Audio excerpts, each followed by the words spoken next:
Chapter 5 of A Study in Scarlet by Sir Arthur Conan Doyle. Our advertisement brings a visitor. Our morning's exertions had been too much for my weak health, and I was tired out in the afternoon. After Holmes' departure for the concert, I lay down upon the sofa and endeavoured to get a couple of hours' sleep. It was a useless attempt. My mind had been too much excited by all that had occurred, and the strangest fancies and surmises crowded into it. Every time that I closed my eyes, I saw before me the distorted, baboon-like countenance of the murdered man. So sinister was the impression which that face had produced upon me, that I found it difficult to feel anything but gratitude for him who had removed its owner from the world. If ever human features bespoke vice of the most malignant type, they were certainly those of Enoch J. Drebber of Cleveland. Still, I recognized that justice must be done, and that the depravity of the victim was no condonement in the eyes of the law. The more I thought of it, the more extraordinary did my companion's hypothesis, that the man had been poisoned, appear. I remembered how he had sniffed his lips, and had no doubt that he had detected something which had given rise to the idea. Then again, if not poison, what had caused the man's death, since there was neither wound nor marks of strangulation? But, on the other hand, whose blood was that which lay so thickly upon the floor? There were no signs of a struggle, nor had the victim any weapon with which he might have wounded an antagonist. As long as all these questions were unsolved, I felt that sleep would be no easy matter, either for Holmes or myself. His quiet, self-confident manner convinced me that he had already formed a theory which explained all the facts, though what it was I could not for an instant conjecture. He was very late in returning, so late that I knew that the concert could not have detained him all the time. Dinner was on the table before he appeared. "It was magnificent," he said as he took his seat. "Do you remember what Darwin says about music? He claims that the power of producing and appreciating it existed among the human race long before the power of speech was arrived at. Perhaps that is why we are so subtly influenced by it. There are vague memories in our souls of those misty centuries when the world was in its childhood." "That's rather a broad idea," I remarked. "One's ideas must be as broad as nature if they are to interpret nature," he answered. "What's the matter? You're not looking quite yourself.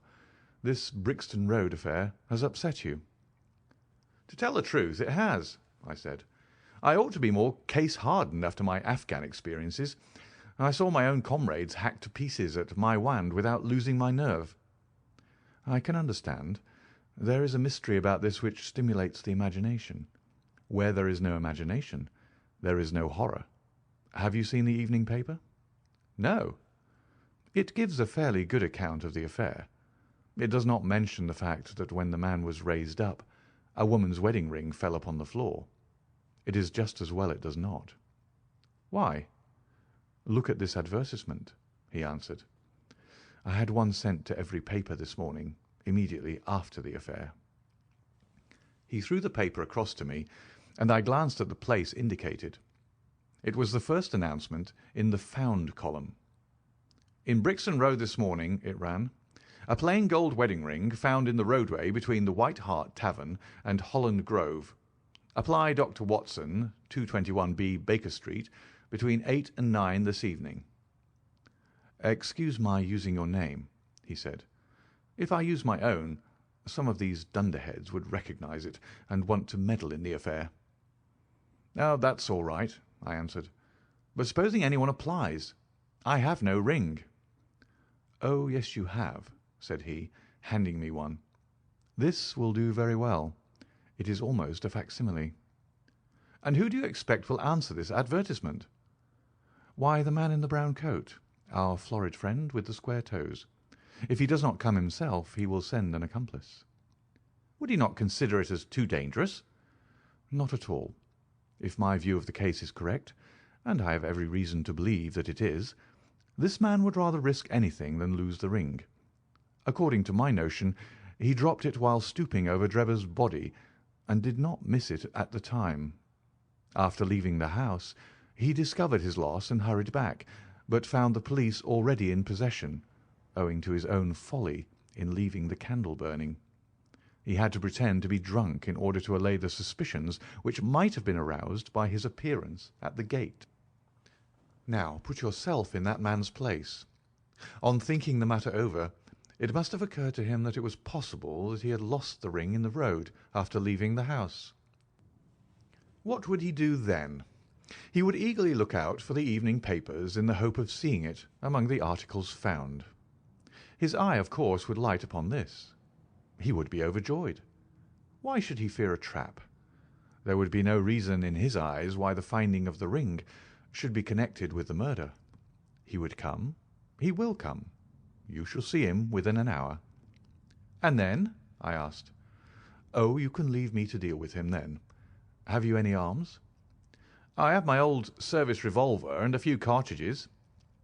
You had better clean it and load it.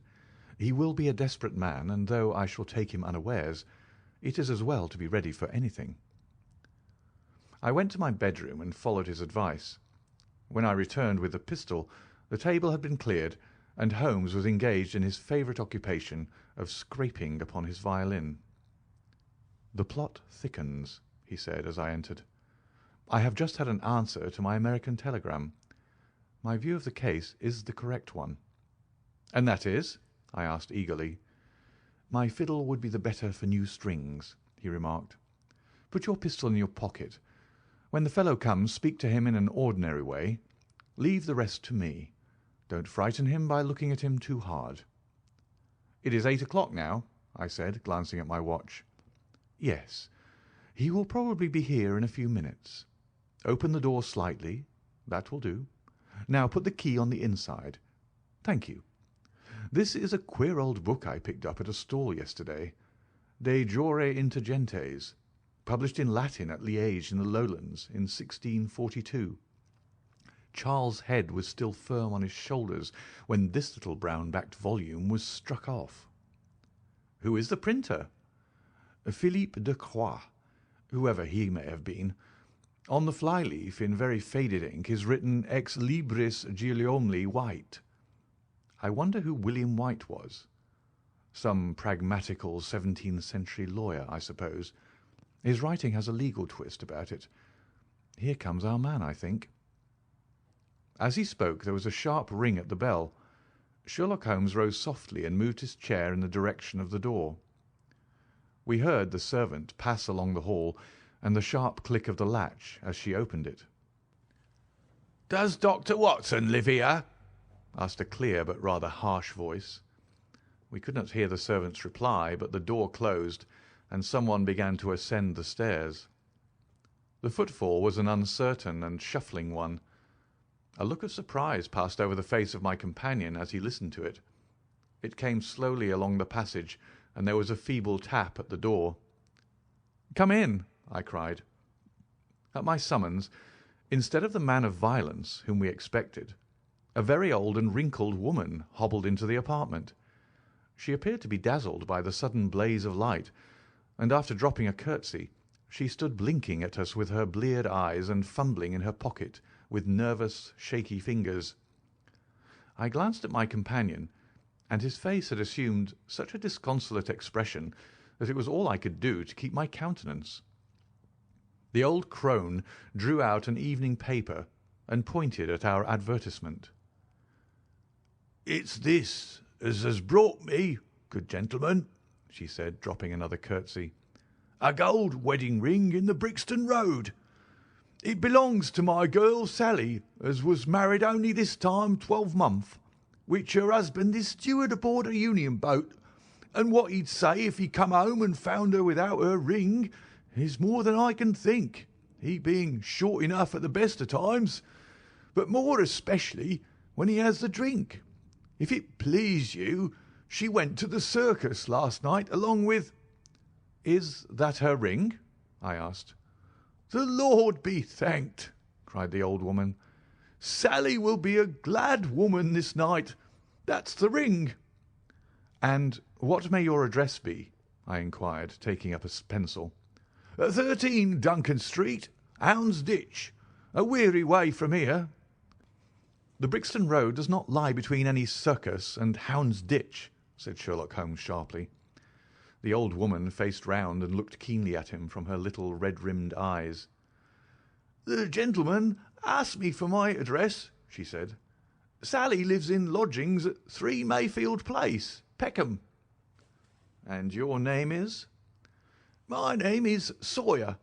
Hers is Dennis, which Tom Dennis married her, and a smart, clean lad too, as long as he's at sea, and no steward in the company more thought of. But when on shore, what with the women, and what with liquor shops—" "Here is your ring, Mrs. Sawyer," I interrupted in obedience to a sign from my companion. "It clearly belongs to your daughter, and I am glad to be able to restore it to the rightful owner." With many mumbled blessings and protestations of gratitude, the old crone packed it away in her pocket and shuffled off down the stairs. Sherlock Holmes sprang to his feet the moment that she was gone, and rushed into his room. He returned in a few seconds, enveloped in an ulster and a cravat. "I'll follow her," he said hurriedly. "She must be an accomplice, and will lead me to him. Wait up for me." The hall door had hardly slammed behind our visitor before Holmes had descended the stair. Looking through the window, I could see her walking feebly along the other side, while her pursuer dogged her some little distance behind. Either this whole theory is incorrect, I thought to myself, or else he would be led down to the heart of the mystery. There was no need for him to ask me to wait up for him, for I felt that sleep was impossible until I heard the result of his adventure. It was close upon 9 when he set out. I had no idea how long he might be, but I sat stolidly puffing at my pipe and skipping over the pages of Henri Murger's Vie de Bohème. 10 o'clock passed, and I heard the footsteps of the maid as they pattered off to bed. 11, and the more stately tread of the landlady passed my door, bound for the same destination. It was close upon 12 before I heard the sharp sound of his latch-key. The instant he entered, I saw by his face that he had not been successful. Amusement and chagrin seemed to be struggling for the mastery, until the former suddenly carried the day, and he burst into a hearty laugh. "I wouldn't have the Scotland Yarders know it for the world," he cried, dropping into his chair. "I have chaffed them so much that they would never have let me hear the end of it. I can afford to laugh because I know that I will be even with them in the long run." "What is it, then?" I asked. "Oh, I don't mind telling a story against myself. That creature had gone a little way when she began to limp and show every sign of being footsore. Presently she came to a halt and hailed a four-wheeler which was passing. I managed to be close to her so as to hear the address, but I need not have been so anxious, for she sang it out loud enough to be heard at the other side of the street. "Drive to 13 Duncan Street, Hound's Ditch," she cried. This begins to look genuine, I thought, and having seen her safely inside, I perched myself behind. That's an art which every detective should be an expert at. Well, away we rattled, and never drew rein until we reached the street in question. I hopped off before we came to the door, and strolled down the street in an easy, lounging way. I saw the cab pull up. The driver jumped down, and I saw him open the door and stand expectantly.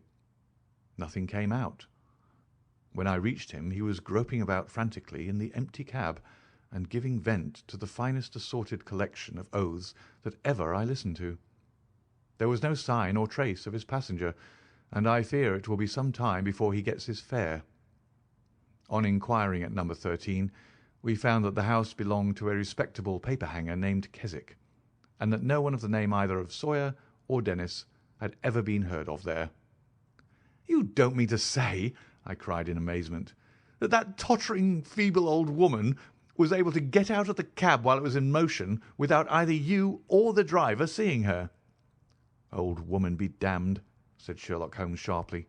"We were the old women we're so taken in. It must have been a young man, and an active one too, besides being an incomparable actor."